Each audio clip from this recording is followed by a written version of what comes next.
In this video, you will learn how to open a Tide business account.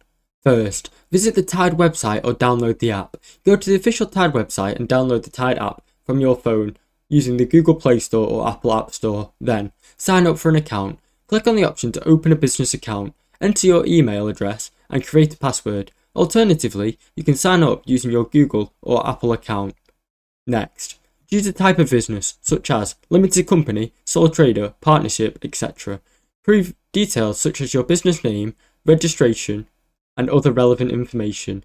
Then, verify your identity. Upload a photo of a valid ID, such as passport or driving license. Then, take a selfie with this identification for the purpose of verification.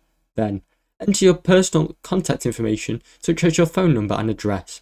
You may be asked to link a business bank account for easy deposits. You can start by using the Tide account as your primary business account. Tide will review your application.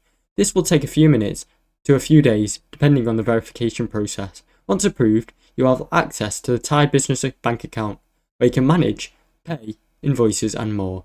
Thanks for watching. Don't forget to like and subscribe.